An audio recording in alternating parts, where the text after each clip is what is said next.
in a period at the moment where entrepreneurship has been really glamorized. Social media went through this weird period where it got a little too transparent, in my opinion. I just woke up one day and looked at the brand and was like, I don't even recognize it.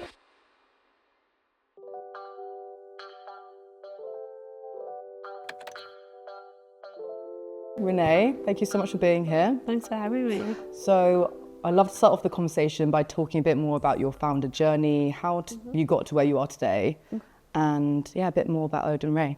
Okay, perfect. I don't think I have like a very traditional romantic founder story in the respect of like, it didn't come from some deep-seated passion or some like really strong desire to solve a problem like I think that a lot of people have. I think I was just a bit of a brat.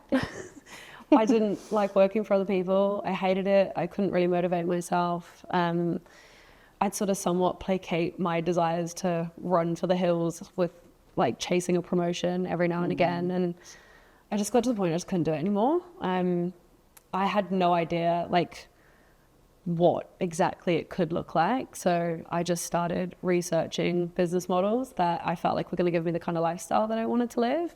I wanted to travel.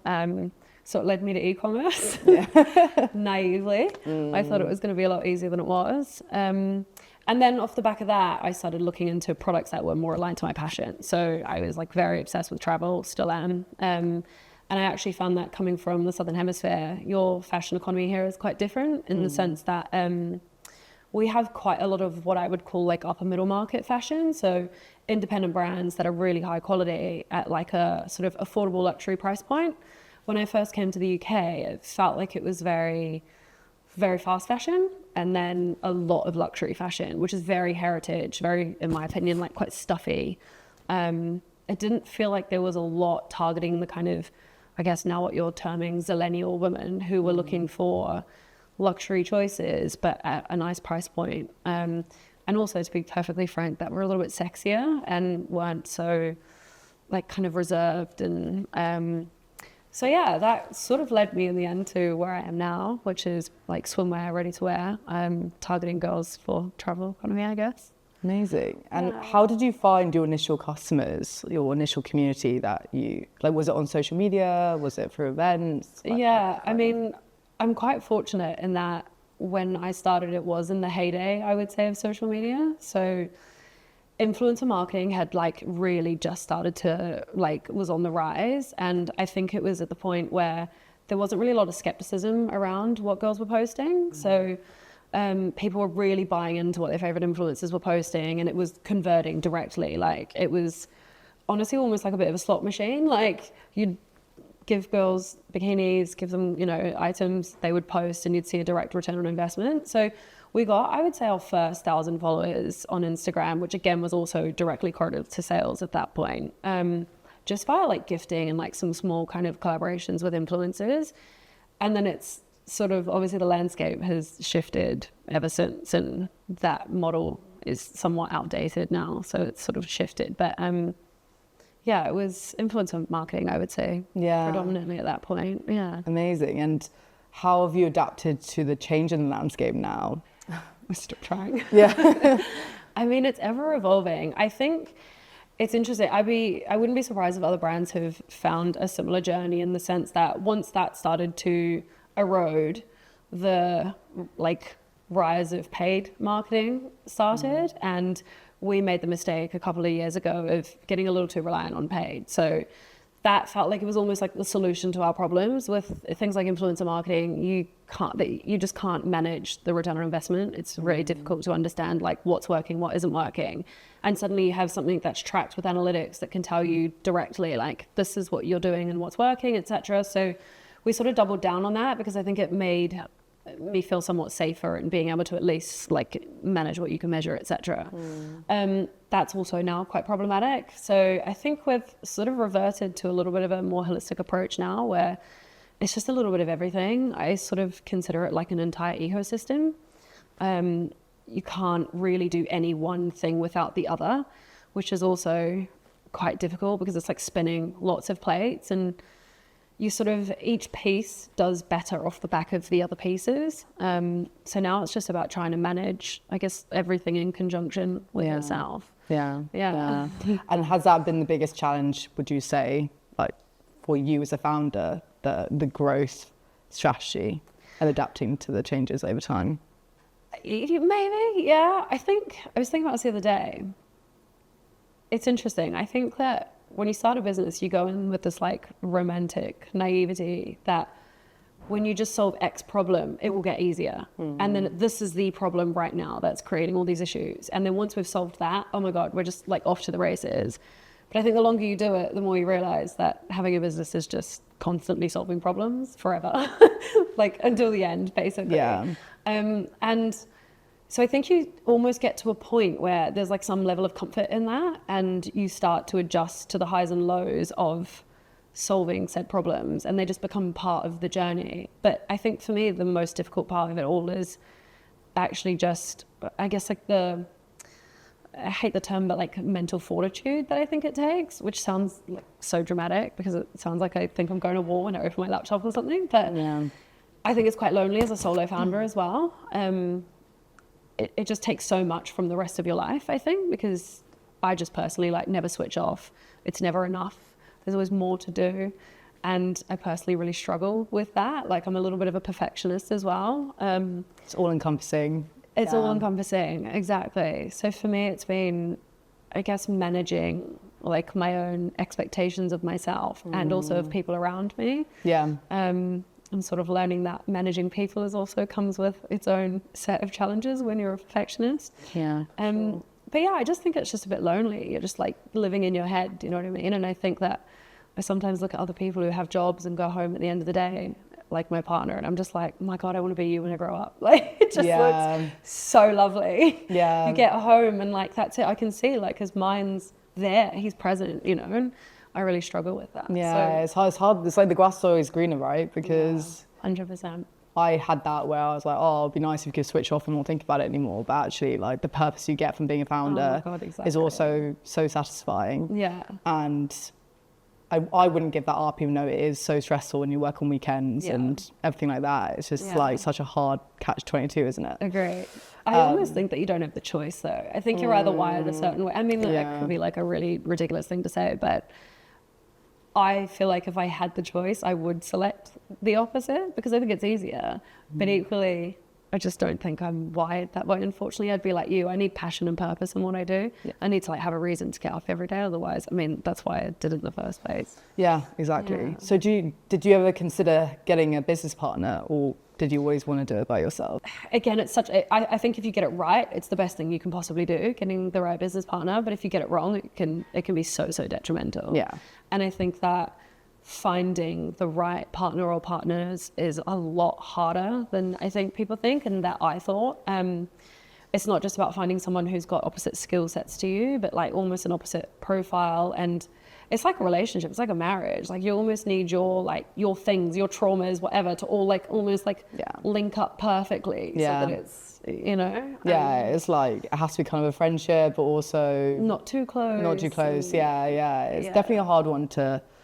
It's hard to strike the right balance. I had that in my last business where I was constantly dating co-founders, technical co-founders, and it was just like absolute nightmare because like everyone was telling you should get a business partner, but then no one was working and you felt really stressful. But thankfully I'm happy with the co-founding team I have now. So shout out to them. Would you be able to tell me a bit more about how you've integrated sustainability into the business, and when did you really start thinking about it? Did you think about it from day one? Did you think about it later down the line?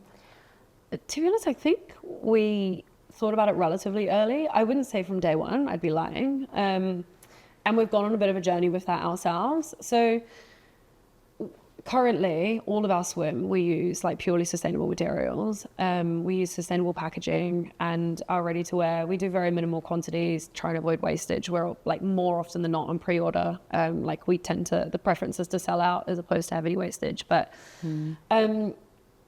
it's been a process. I think romantically, I thought the customer cared maybe a little more than I think that they do at this stage, or at least I think they definitely care, but maybe not when it compromises other things that they care about. And striking the right balance with what your consumer wants and doing the right thing, both for your own morals and, you know, for the environment and what you can, is a very interesting process to find like a happy balance in. we're trying at the moment to look at different things like resale. And I think like for us, it's about understanding better what our, I guess, footprint actually looks like. And that's a bit of a process in itself. I think there's just so much misinformation that it's quite difficult waters to navigate. We're very cognizant of not knowing enough. And so we're like very cautious about what we say and what we communicate in our marketing. We actually tend to err on the side of caution. I typically just avoid saying much unless I'm absolutely certain we're saying the right thing. So fabrics, for example, is pretty straightforward. Like we know because of the companies that we use and the companies that we purchase our fabrics from that we can say they're sustainable fabrics. We know exactly how they're made. So that's, relatively black and white. But anything outside of that, I'm always very cautious of saying anything like we're eco-friendly, just in case we're not doing something that I'm not even aware of. But it's definitely at the forefront of at least my personal considerations. I just think I have to manage that with ensuring that we're still providing products that customers are going to want to purchase, first of all, and also that makes it feasible from a business point of view. Yeah, I guess from a buying perspective, the clients are always going to care about the quality and the fit and the price, fundamentally. Yeah, exactly. But did you find that the sustainable materials were the same in terms of the quality and the durability as other materials that you could have gone for? Like, were you matching and I think comparing? we're really fortunate with Swim because there's actually a lot of companies out there who have really been proactive about creating sustainable swimwear fabrics. So you're not super limited. You're still relatively limited, but they've made it a lot easier, I think, than every other area of the fashion industry. But not all customers are prepared to pay extra for it. And I think that's also a difficult communication piece is in order to, make things feasible from a business standpoint, prices are more expensive, but people, I think, don't understand what the back end process looks like, and therefore they expect high street prices, utilizing sustainable fabrics, which I think makes it quite difficult. Yeah. Have you got any of your customer base asking about sustainability? Have they been talking about it, or is it not really anything you really get asked about? To be honest, not particularly. Interesting. My customer may also be somewhat of an anomaly. I think that millennials tend to be a little more concerned. I mean, it's the social media generation. I think that there is a lot of other things that they're concerned about on top of environmental issues. I actually think Gen Z are particularly more focused on it, which I think is really positive. But we don't really get a lot of customers ask about it, actually. Which is a shame, I think, but it's my personal opinion they should be pushing back on some of the bigger companies as well, I think. I guess it depends on where they're coming from, right? Like if they've seen an influencer wearing it, they've just seen it look good on the influencer and they're coming to the site, they're like, I want to purchase it. Exactly. And sometimes I think it's a bit of a tick box when they see sustainability on the website and they're like, great, I think it's good, Exactly. Whereas, but maybe in the future it's going to become more of a, are they doing it or are they not? And maybe. I think it's definitely getting more important. Absolutely. I've noticed a bit of a shift, I think, even over the last couple of years with how people are responding to it and even how much I've seen other brands making an effort towards it. I think that, as to your point, though, it's a nice sort of addition to the purchasing process to be like, I like this. I think this is going to make me feel good. Oh, and it's sustainable. Fantastic. It's like this additional tick box that makes you feel really good, which is fantastic. But I think that it's still not quite at the point yet where the consumer's prepared to say, this is going to make me look good. Oh, it's not sustainable, therefore I'm not interested in purchasing. Which is, I think, where a lot of the businesses are getting trapped. Yeah. I think it's going to take a few more years maybe to get to that point, but it's definitely coming. Yeah. It's my gut feeling. Yeah, absolutely. So now I'm going to ask you about trends in the industry, particularly in swimwear. Like, what are you excited about? Like, what kind of trends are you incorporating and thinking about for your business? Like, it could be like growth trends or social media or materials or anything like that. I think I'm quite excited to see there's a lot more authenticity in the space now, which is really nice. I think that consumers really want more transparency from brands. It's not something we do particularly well, to be honest, in terms of the behind the scenes approach, but I think it's really nice to see that a lot of small businesses are actually starting to get a lot more growth because they're having more transparency and people are feeling more connected with the brand themselves as opposed to like a lot of the larger companies. Yeah. So I think that that's going to start to see a lot more smaller brands in the space, which I think is really nice. From a materials perspective, I think that textured fabrics are becoming super important in swim because it's about making it fit well on the body and making people feel really good. My brand particularly, I've always been a huge advocate for making women feel sexy. And I think that having textured fabrics is fantastic for that. Our most recent collection incorporates all textured fabrics so that it's just like so form-fitting on the body and it just makes you feel nice. A little bit extra good. Amazing. Yeah, so we recently launched ready-to-wear, which was predominantly like resort wear based pieces, but we also had a couple of pieces in there that I classify as like occasion wear. So that's sort of more unique standout pieces that you're going to wear to like a one-off event. So like an anniversary or a wedding, or not as a wedding dress, but like a wedding guest. You know, if you're going on like a really lovely holiday and you've got like a really nice dinner planned, things like that. So that's what we're looking at, like how we're looking to expand the brand next. And why did you want to do that and expand into different verticals? Do you know what? The whole, I guess, ethos behind my brand, or I guess the feeling is, it's inspired. So my highest value in life is freedom, and our whole business model is, I guess, essentially built from my desire to create freedom for myself. And I just think that holidays are an opportunity for people to have like a piece of their truest self. You know, you like leave all of the constraints of your home life behind, and you get this week where you just really step into like your like best version of yourself. And I just really love that concept. And so I like providing women pieces for these occasions where they get to really feel like that version of themselves. And so for me, it kind of just organically would go in that direction. I wouldn't even say I necessarily thought about it. It was just something that I felt really compelled to create. Is pieces, again, I still don't see a lot of it. I don't see a lot of brands that are like really high quality, are trying to make an effort in sustainability, but are also still like a relatively affordable price point. And that are like a little bit sexy and make you feel really good and really empowered. And so it just felt like a really organic transition for us. Amazing. I love how the direction of a brand or business can really be dictated by the founder and how they feel and their values and how they want to live their lives. So that's really interesting. Yeah. You say that though, because I didn't even realize I was doing that. And I think I was actually trying to avoid doing that. And that's where the brand got lost. We went through a period where I started looking too much at what I thought I should be doing and what I thought my customers wanted and what I thought competitors were doing. And then I just woke up one day and looked at the brand and was like, I don't even recognize it. Like, it doesn't feel aligned to me. And if it's not aligned to me, I don't know how it's going to be aligned to anybody that I'm trying to talk to. And so we recently sort of came full circle, and it resonates again with people. Amazing. So yeah, I think that brands particularly, I think, have to have someone at the helm that is like really clear in what they're trying to, I guess, do with it. Yeah, and have a strong vision and everything. Yeah. And how would you see circularity playing into that part of the transition to a more holistic brand, I suppose?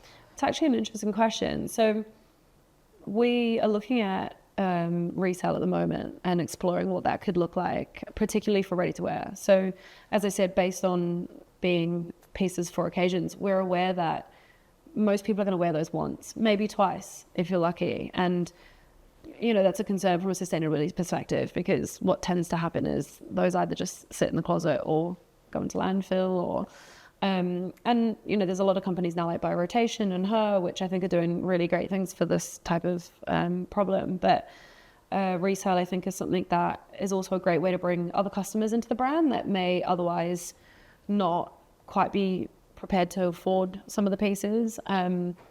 So yeah, I'm hoping that that can help us close the gap somewhat, or close the loop a little bit on the sustainability in that capacity as well, because it is a little bit harder from a fabrication perspective when it comes to ready to wear particularly. It's quite limiting. Yeah. Yeah, amazing. Being a founder is you don't realize how much you have to talk about yourself on screen, talk about yourself in public and what you're building. And it's obviously so helpful doing that because you see other founders doing it and you're like, oh my God, they're smashing it. And like, there's loads of traction, interest around them. How do you feel about doing that about yourself? Do you find it hard? Do you find it easy? Is it something you're working on? It's an interesting conversation. It's definitely not something that comes natural to me. I think, and I could be wrong, but culturally, New Zealand, Australia, we've got a thing called tall poppy syndrome, which is basically if people rise above you, you're supposed to chop them down. So I think it breeds a culture of modesty. Like, actually, to be fair, I don't think British culture is too dissimilar. It feels icky to me to talk about myself in any like overly favorable way. But I'm learning actually that in business that is wildly detrimental. I think at the end of the day, people believe what you tell them to some extent. And so if you appear to be not, singing your own praises, it's harder for people to buy into what you're trying to get people to buy into. So I think that what is modesty in maybe your personal life is actually can come across as a lack of confidence in your business life. And I think that that's something that, I think for women especially, I could be wrong, but I feel like as a woman particularly, we find it a little more difficult than I think like male counterparts seem to. Yeah, I think definitely. I mean, I found it from raising investment.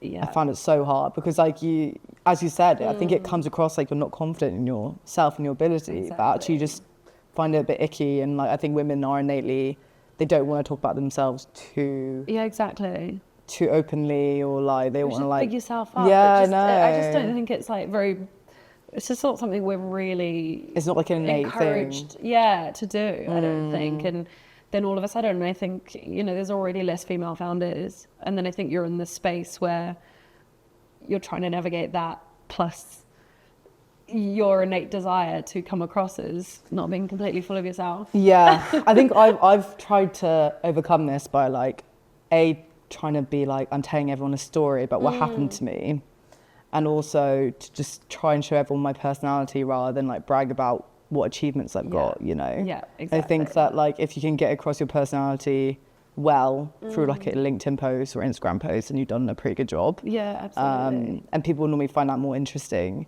Actually, I saw a post I was going to just say before, is that I saw someone post on LinkedIn the other day where she did a A/B test of like 2 posts. One of them was like about her and like being on a private jet and like being so excited about being on it. And the other one was all about like her business and being like, let's all help each other and be great. The private jet one got like thousands of views and the other one got like nothing. And she was like, it's just so classic how like bigging yourself up and making yourself seem important got so much more traction on social media. Is that? Yeah, so, and the other one, which is like, let's all collaborate and work together, didn't. So it's so funny, isn't it? Yeah, I think it's definitely something worth doing. And I think on your point before about showing your personality, people connect with people, and I think it's as simple as that. And it's impossible to connect with someone if you're not there and you're not showing any semblance of your personality. You are. So it's something I'm actually trying to get better at. I think for me as well, what I've always personally struggled with is, I think people leave it until they're at the quote unquote top to start to communicate, because that's where you feel like you've overcome the imposter syndrome, because you've just got so much evidence to support that you can say what you're saying. Because here is my 8-figure exit and so on and so forth. But the problem is you then are so far from the bottom that anyone on that journey now can't relate to you.